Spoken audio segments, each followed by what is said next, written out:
ago, Jay-Z in trouble as Diddy turns him in during confession. Jay-Z. You want to know why there's no vindication for me? Because for 4 years, I've been screaming, not just Diddy, but Diddy and Jay-Z are monsters. And the victim-making machine kept going on.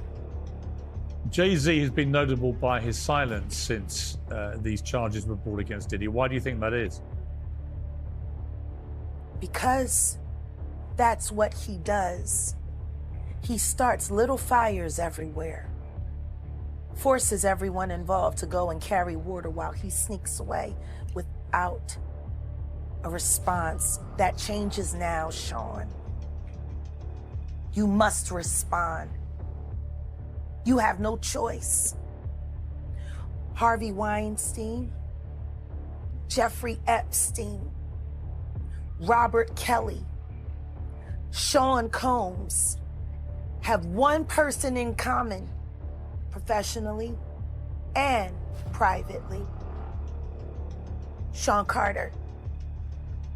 This has been a fist of tyranny that has been punching through. What are your thoughts after hearing the indictment yesterday? Good morning, Brian and Natalie. I got to tell you, my thoughts reading the 14-page indictment yesterday were that there are a lot of people in Hollywood who are probably worried about which Diddy parties they were at and what was. You won't believe what happened in that courtroom, girl. Jay-Z, who once looked up to Diddy, suddenly turned around and revealed everything. All the info we'd been whispering about, plus secrets that could completely upend the music industry. The streets are saying Diddy was right there, front and center, while Jay-Z spilled it all. Now everyone's wondering, what kind of dirt did Jay-Z have on Diddy that was so delicious he had to snitch? Diddy's face when Jay started talking, like he'd just seen a ghost. I would say this, it's kind of funny to me, man, is that Diddy used to hate Jay-Z. He hated Jay-Z enough where he was trying to get Ja Rule to go at Jay-Z. This is back in the early 2000s. And one day, Asner, Kushner, Diddy and myself went to a Nets game and we met Jay-Z. I've never been a Jay-Z fan, like some of his music, the whole 9 yards. But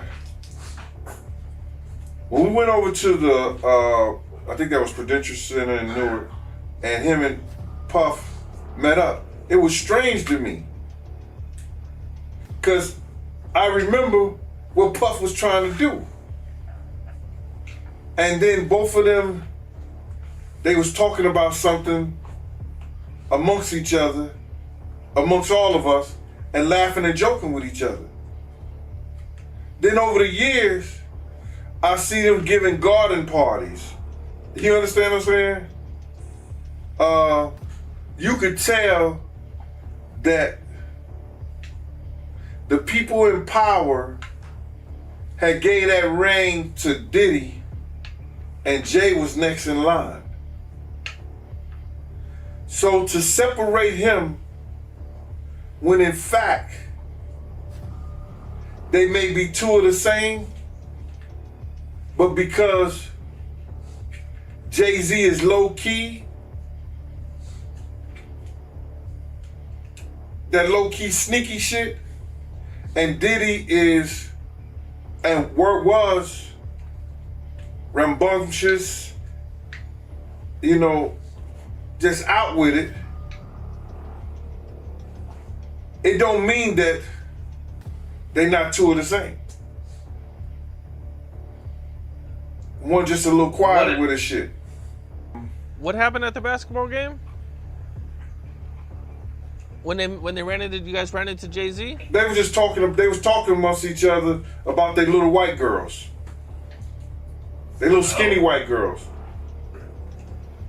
And I mean, did Diddy always say negative things about Jay around you? The time he was trying to get Ja Rule to go at Jay, yeah. He was. They worked it out. Was there a reason behind it? I couldn't tell you the reason behind it. It was just It's probably because Big had died. I don't know what it was, man.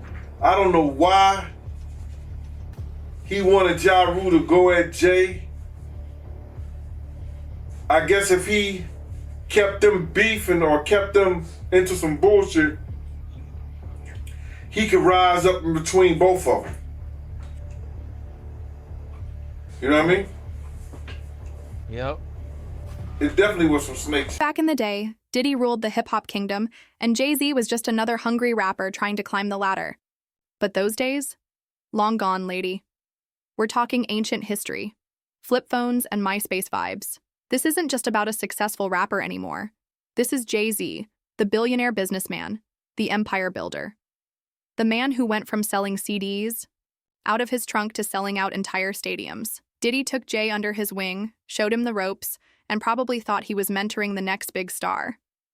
But Chile, he had no idea he was raising a lion. Fast forward to today, Jay-Z walks into that courtroom like he owns it. You could feel the shift in energy the second he entered. It was like watching a chess grandmaster make his first move, and everyone knew the whole game was about to change. Now the streets are buzzing. Or asking, is Jay-Z next? Again, Sister Jaguar Wright been talking about this. Jaguar Wright says Diddy better start snitching. Jay-Z is next, calls out celebs who supported Diddy. We are back on the Real Life Productions channel, which I'll leave in the description for you guys to check out more and even subscribe, man. Hey.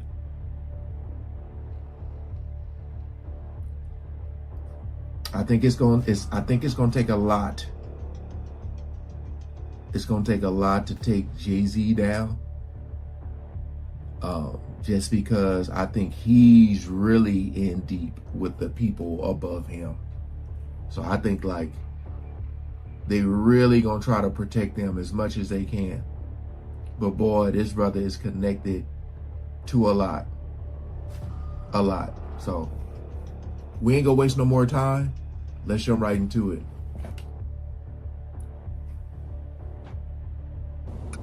So what are your thoughts on all the his celebrity friends that denounced those allegations and were like, this is false, and you know, liars. They were saying, yeah, should they speak up now? Should they speak up now? I think it's getting a little too late for those who are complicit. For the victims who have been too afraid to come forward because the diddler has been running around with impunity. The diddler.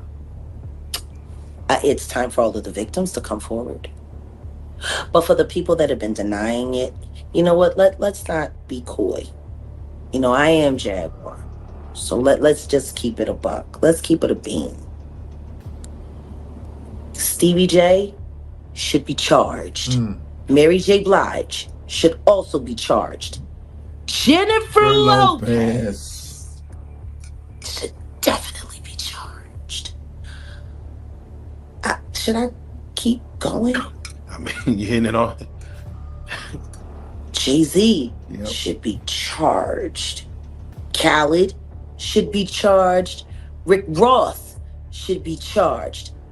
Usher should be charged and tried with him. Off of Justin Bieber alone. Now, Carisha and Rick Ross just sat down together in an interview. Yeah, I know. Two Diddy doo-wop bops. What a reunion. Only thing they got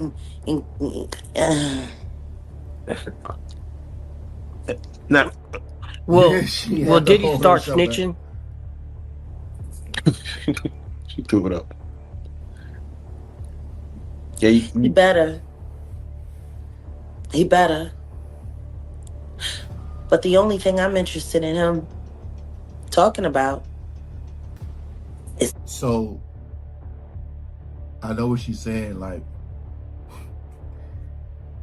Diddy, again, this is all on if he make it to trial, but probably in order for him to get less time, he's going to have to take down a lot of people with him. That's the main reason why I said I don't know if it's going to make it to trial. you know, because if Diddy talks, ooh-wee, oh, unless he's like just done, unless he's like, you know, I can't do no 20 years in jail, you know. Like if they say, you know, we're gonna give you 30 years. If you talk, we give you 20. I don't know. I can't do no 20 years. I ain't gonna say nothing. But here's the real tea. The room went dead silent when Jay-Z started testifying. You could hear a pin drop, or maybe a diamond earring hit the floor, as everyone leaned in, holding their breath, waiting for the bombs to drop. And when he spoke, whew, jaws were on the floor. It wasn't just what he said. It was how he said it. Calm, cold, collected. Like he was casually reading off a grocery list while exposing secrets that could shake the whole industry. Jay laid it all out, piece by piece. Broken promises, botched deals, and a side of the music business most people never even knew existed. And Diddy?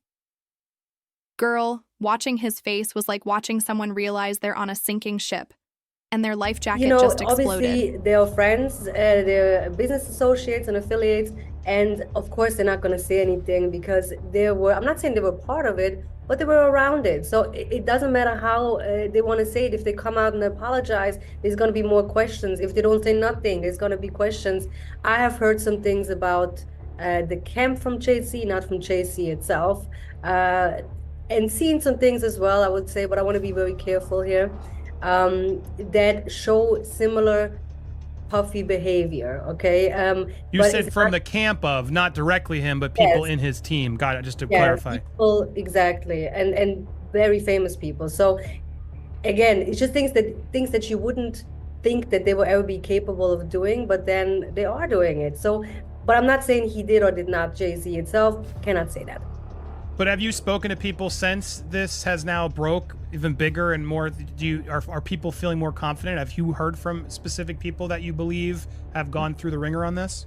Yeah, I mean, I have spoken to some people, and a lot of them are very broken, especially people that been in this industry for a very long time, that just have been silenced and been afraid of, what if I'm out of this circle? What am I going to do with my life, right? But they have actually recognized the abuse and seen, okay, that's not normal. Because a lot of people, they just felt like, well, it's just a part of this business and it's normal and it shouldn't be normalized. So I think it's good that all these things are coming out and people can actually heal and free themselves. If they come out and do a lawsuit or not, that's up to them. But sometimes it's just a healing. Craziest part?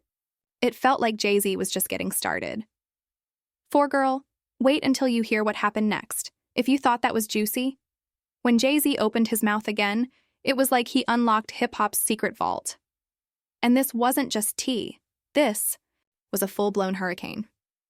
The courtroom was so quiet you could hear a needle scratch. Then Jay started diving into shady business practices that went back years. We're talking contracts more one-sided than a bad wig backdoor deals and I know a lot of people want to hear these stories and everything like that because this is stuff that happened back in the day. And then maybe that if they knew there was going to ever be a YouTube or they knew there was going to ever be social media, a lot of the stuff probably wouldn't have got played out like it did. But things happen and these are just stories from the past. I would like to use that as, just to clear the facts up what's going on. But it all started, we was in Atlanta. And this story starts when I'm with Puff and he's in exotic bookstores and he's doing shopping, right? He's shopping, getting his stuff and everything like that. So, you know, this is the first time I was ever in an exotic bookstore with Puff. So, you know, I'm giving him his space. He's taking things off the shelves and stuff like that, because they gave him a brown paper bag. When they gave him a brown paper bag, he was just putting stuff in there. So I said, damn, you know, he got to go put it on the counter and, you know, show everybody what he's getting. So as he going, I'm just looking at the places where he picking stuff from. So there's one part, he picked up some things from up here on my left side. And then he picked like quite a few of them down. I was like, okay. He put them in the bag. So when I went by there and I looked up there and it said butt plugs. And I was like, hey, yo. I was messing with him. Because people don't understand, you know, we was like friends. He was a part of the same gang. So I'm still gonna tease him. I'm still gonna mess with him and everything like that. I could do that. It wasn't just no security thing. So I say, yo, what are you getting this for? And it said butt plugs, and he was like, yo, can I do my shopping by myself? I said, yeah, you could do it by yourself, brother. And he started walking and everything like that. When he got I just waited at the counter. So when he got to the counter, he didn't even have to show the guy nothing. He just gave the guy a wad of money. I mean, like, he gave the guy a stack something like this. And Puff wasn't the dude that carried no 20s and no 50s and nothing like that. And I mean, like, he just said, boom. And we walked out the store. So we had to leave Atlanta and go to North Carolina for a show. You understand? And it was him, this rapper, Sarah, and this other girl. We all got on a G5 jet, and we flew to G4 jet, and we flew to North Carolina. So later on that, I think that afternoon, same day,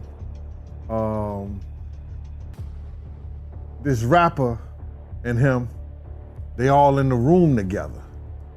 You know, it's Sarah, the girl, Puff, and this dude, this rapper. So I'm hearing at the door and stuff like that, like, yeah, so then next thing you know, somebody rang the doorbell. We had the presidential suite where we was at. So I opened the door and the dude said, yo, I'm here for my cousin. I said, who your cousin? And he said, Ja Rule. I said, well, he busy right now. He said, he busy doing what? I said, he with Puff, they're in the room, they busy, they don't want to be bothered. He said, well, I'm going in there. I said, bruh, you ain't going in there because he told me they don't want nobody to be bothering them. He was like, yo, I don't care, man, I'm going in there. That bull like that. I said, yo, bruh, Jesus Christ had to come down here and take the air out of my body before you get in that room right there. Watch. He tried to bum rush me. I grabbed his and threw him against the piano. When I threw him into the piano, Puff and Ja Rule runs out the room. Puff got his towel, Ja grabbing his towel, but they butt the naked. And so then Ja was like, yo, what's going on? Yo, G, that's my cousin. He know me well, you know, and Puff was like, yo, G, what happened? I said, he tried to get in the room. I told him he couldn't get in the room. And he was like, Puff looked at Ja. He said, yo, Ja said, you ain't want to go in that room because there's a lot of freaking going on. So I was like, oh, he said it was a lot of freaking going on. So that was basically that story, man. You know what I'm saying? They went back in the room. Dude felt a certain kind of way and he left out. So I seen them at the concert the next day and they tried to, you know, form up against me. But my man Frank was like, I told my man Frank, I was like, yo, Frank, put yourself in that position. Somebody trying to get in the room and Ja told you don't let nobody get in the room. What would you do? Now y'all can do whatever y'all want to do, man, but you know I ain't taking no losses. He said, yo, you good, and that was it. Bruh, when Ja said, you don't want to come up in there, a lot of freaky stuff is going on. You got to use your mind. What they was doing with those butt plugs. right. For Law and Order SVU, a lot of money was made off of that. Natanya Rubin has not begun to see reparations for what happened to her life. How did NBC get to profit off of it? That is crazy. See what I'm saying? Yeah. It's a cold world. If it was good enough to be a television episode, it should be good enough to be reopened for charges. Because clearly there were other people that knew the truth of that story. The fact that Keefe D is in jail for Pac's murder, do you feel like they may go even deeper to the 90s in regards to just asking? They have to, because that's the beginning of everything that's leading up to the tragedies that are about to happen now. We have to go back to the beginning.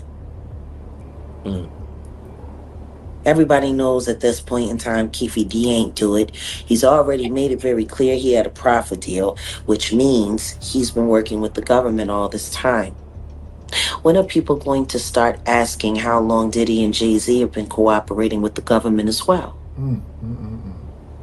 Everybody was cooperating with the feds but them? Doesn't make any sense. What I do know, though, is that everyone is starting to notice things that they didn't notice 15, 20 years ago. Suge isn't looking like the monster that everyone painted him out to be. That's what they were saying. Diddy sure ain't no choir boy. The more we start to uncover things, we're starting to realize that whatever we've been led to believe, it's actually the exact opposite. Yeah. Like I told you, you guys got to talk to that girl, Love Jones, and talk about her times last summer on a Sprinter van, and where she was put in the van given a drink of De Leon. She said it didn't feel like an alcohol high. It felt different. She felt tingled all over almost instantly. Y'all need to talk to her. Because she was partying with, I believe, Justin and Christian Combs. The Sons. This was last summer. The Sons. You know, a lot of people were like, man, that's messed up. I wonder how his kids feel. And I was like, hold on now. You know, because a young one made that diss track. You know, I told y'all about the dry snitching he did. And a lot of people are saying that, you know, they were helping recruit some of them girls. So, what's that song? It's a family affair. It's crazy. Crazy, man. So I know they seen a lot. I know they were at these parties too.